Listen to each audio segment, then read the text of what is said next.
সাধারণত মানুষ অনেক কষ্ট ও যন্ত্রণায় অসহ্য হয়ে আত্মহত্যার পথ বেছে নেয়। কেউ এভাবে মারা গেলে কি আল্লাহ তাকে কোনোদিন ক্ষমা করবেন না? আত্মহত্যার শাস্তি কি জানতে চাই। বাবা মারা যাওয়ার ৩০ বছর পর ভাইয়েরা বোনের অংশ বুঝিয়ে দিয়েছেন। ২০ বছর ভাইয়েরা ভোগ দখল করেছেন। এখন বোন বিগত ২০ বছরের আয় দাবি করছেন। এটা কি বৈধ?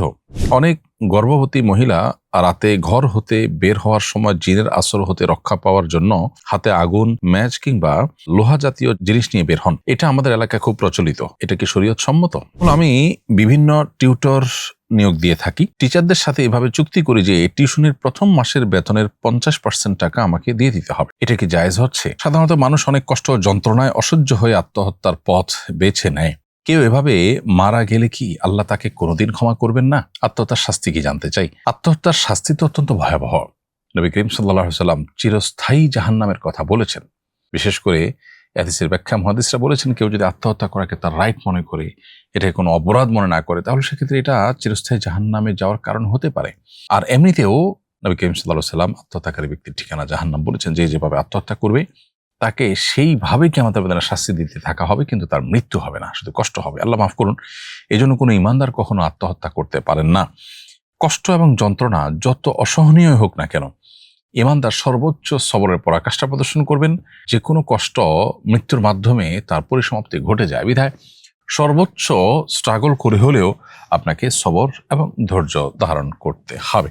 আল্লাহ তাআলা আমাদের সবাইকে সর্বাবস্থা ধৈর্য ধারণ করার তৌফিক দান করুন। কেউ যদি আত্মহত্যা করে একান্ত মারা যায়, তাহলে আল্লাহ তাকে কোনো দিনই ক্ষমা করবেন না, এমন কথা কোরআন হাদিসে বলা নেই। শাস্তির কথা বলা আছে, কিন্তু এটি সম্পূর্ণ আল্লাহর ইখতিয়ারাধীন। আল্লাহ চাইলে কাউকে ক্ষমা করতে পারেন, আবার আল্লাহ চাইলে কাউকে শাস্তি দিতে পারেন। এটা একান্ত আল্লাহর ইচ্ছা। তিনি শাস্তি দিবেন বলে নবী করিম সাল্লাল্লাহু আলাইহি ওয়াসাল্লামের মাধ্যমে আমাদেরকে জানিয়েছেন। কিন্তু তিনি যদি কোনো বান্দাকে মাফ করে দিতে চান, পৃথিবীতে কেউই তাকে জিজ্ঞাসাবাদের মুখোমুখি করতে পারে না। লা ইউসআলু আম্মা ইয়াফআল ওয়া হুম ইউসআলুন। আল্লাহ তাআলা যা করেন তার জন্য কেউ তাকে জিজ্ঞাসা করার বা জিজ্ঞাসা মুখোমুখি করার বা তাকে জবাব দিতে বাধ্য করার রাইট রাখে না বা সুযোগ নেই কারোর হাতে। এই জন্য আল্লাহ তাআলা চাইলে কোনো আত্মহত্যাকারীকে মাফও করে দিতে পারেন, যদিও তাদের জন্য কঠোর শাস্তি এবং জাহান্নামের কথা হাদিসে পরিষ্কারভাবে বলা আছে। বাবা মারা যাওয়ার ৩০ বছর পর ভাইয়েরা বোনের অংশ বুঝিয়ে দিয়েছেন। ২০ বছর ভাইয়েরা ভোগ দখল করেছেন। এখন বোন বিগত ২০ বছরের আয় দাবি করছেন। এটা কি বৈধ? অবশ্যই বৈধ। বাবার মৃত্যুর সঙ্গে সঙ্গেই সন্তানদের মধ্যে আনুপাতিক হারে সম্পদ ভাগ হয়ে যাওয়ার কথা। সেটা যদি ৩০ বছর পরে ভাগ হয়, তাহলে ৩০ বছর ধরে যে এই সম্পদের লাভ বা উপার্জন যদি থাকে, তাহলে সেক্ষেত্রে তার সুফলটা যারা ভোগ করছে, তারা ওই বাবার মৃত্যুর সময় ভাই বোন বা ওয়ারিস যার যতটুকু হিস্সা ছিল এত বছর, ওই হিস্সার যে লভ্যাংশ যেটুকু ভোগ করেছে, সেটা অবশ্যই তাদেরকে ফেরত দিতে হবে এবং তাদের দাবিটা একেবারেই ন্যায্য। এজন্যই কারণ মৃত্যুর পর তার সম্পদ বন্টনে বিলম্ব করা উচিত নয়। আমরা যুগ যুগ পার হওয়ার পরও দেখা যায় এগুলো বন্টন করি না এবং মনে করি এটা খুব ভালো কাজ। এটা মোটেও ভালো কাজ নয়। কারণ এভাবে ওয়ারিসদের মধ্যে দূরত্ব তৈরি হয়, ভুল বোঝাবুঝি তৈরি হয়। একসময় হয়তো সবাই খুবই পজিটিভ, কিন্তু একটা সময় নেগেটিভ হয়ে যায়। তো এই জন্য পরবর্তীর জন্য ঝামেলাগুলোকে জিয়ে রাখা এটা কোনো বুদ্ধিমান কাজ না। বরং মৃত্যুর পর দ্রুততম সময়ে সম্পদ বন্টন করে ফেলা উচিত। আর আপনি অবশ্যই আপনার ভাই বোনের কাছে এটা দাবি করতে পারেন যে আমার ৩০ বছরের এই অ্যাসেটের উপার্জন করি, বা মারা যাওয়ার সাথে সাথে আমি মালিক হয়ে যাওয়ার কথা। সো এই দাবি আপনার তোলার জন্য শরীয়ত আপনাকে অনুমোদন দিয়েছে। অনেক গর্ভবতী মহিলা রাতে ঘর হতে বের হওয়ার সময় জিনের আসর হতে রক্ষা পাওয়ার জন্য হাতে আগুন, ম্যাচ কিংবা লোহা জাতীয় জিনিস নিয়ে বের হন। এটা আমাদের এলাকায় খুব প্রচলিত। এটা কি শরীয়ত সম্মত? কেউ যদি রাতে হাতে আগুন কিংবা দিয়াশলাই, ম্যাচ বা লোহা জাতীয় কোনো কিছু হাতে নিয়ে বের হয়, তাহলে জিনের উপদ্রব থেকে সে রক্ষা পায় মর্মে কোনো বর্ণনা, কোনো প্রমাণ কোথাও পাওয়া যায় না। অতএব এটা নেহায়েতি কুসংস্কারাচ্ছন্ন একটি বিশ্বাস।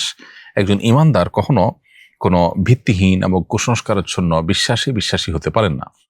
গ্রামে হোক শহরে হোক, এরকম কোনো কুসংস্কারাচ্ছন্ন প্রথা বা প্রচলন বা বিশ্বাস যদি থাকে, তাহলে সেটাকে আমাদের অবশ্যই ইগনোর করতে হবে, অ্যাভয়েড করতে হবে। বরং সকাল সন্ধ্যার যে দোয়াগুলো আছে সেগুলোর মাধ্যমে আল্লাহ রাব্বুল আলামিন এ জাতীয় যে সমস্ত অদৃশ্য বিভিন্ন বস্তুর ক্ষয়ক্ষতি এবং অনিষ্ট হতে পারে সেগুলো থেকে আমাদেরকে রক্ষা করবেন। সো আপনি বের হওয়ার সময় বিসমিল্লাহ বলে, বিসমিল্লাহ তাওয়াক্কালতু আল্লাহ বলে বের হলেন, সকাল সন্ধ্যার দোয়াগুলো পড়লেন এবং রক্ষা কবচ আমলগুলো আপনি নিয়মিত করলেন। ইনশাআল্লাহ বিদিল্লাহ এর মাধ্যমে আল্লাহ রাব্বুল আলামিন আপনাকে হেফাজত করবেন। এর বাইরে এ সমস্ত লোহালক্কর অথবা আগুন ইত্যাদি এগুলো হাতে করে নিয়ে যাওয়ার কোনো বিশেষ সুফল নাই। বরং কুসংস্কারাচ্ছন্ন বিশ্বাস হওয়ার কারণে একজন ইমানদারের জন্য এটি পরিত্যাজ্য। আমি বিভিন্ন টিউটর নিয়োগ দিয়ে থাকি। টিচারদের সাথে এভাবে চুক্তি করি যে টিউশনির প্রথম মাসের বেতনের 50% টাকা আমাকে দিয়ে দিতে হবে। এটা কি জায়েজ হচ্ছে? প্রিয় দর্শক, আপনার প্রশ্ন উত্তর হলো, আপনি যেহেতু তাকে টিউশনি পাইয়ে দিতে আপনি আপনার মতো করে আপনার চেষ্টায় ব্যবস্থা করে থাকেন এবং পরিশ্রম করে থাকেন, অতএব তার জন্য টিউশনি পাওয়ার ক্ষেত্রে আপনার যে ভূমিকা, আপনার যে সেখানে ইনিশিয়েটিভ নিতে হয়, সেখানে যে আপনার পরিশ্রম আছে, তার বিনিময়ে আপনি গ্রহণ করতেই পারেন। মৌলিকভাবে এটি জায়েজ। এবং সেই হিসাবে প্রথম মাসে সে 5,000 টাকা পেলে আপনাকে 2,500 টাকা দিয়ে দিতে হবে, এমন আপনার চুক্তি থাকলো। এবং এটা যদি মোটামুটি পরিষ্কার থাকে যে প্রথম মাসে সে এটা পাবে এবং তার অর্ধেক আপনি তাকে দিবেন, এটা নিয়ে আপনাদের মধ্যে কোনো দুই কথা হওয়ার কোনো কারণ নেই, তাহলে ইনশাআল্লাহ বিদিনিল্লাহ এটি মৌলিকভাবে জায়েজ আছে। অর্থাৎ টিউশনি দিলেন, দিয়ে পারিশ্রমিক গ্রহণ করলেন, এটি নাজায়েজ কোনো বিষয় নয়।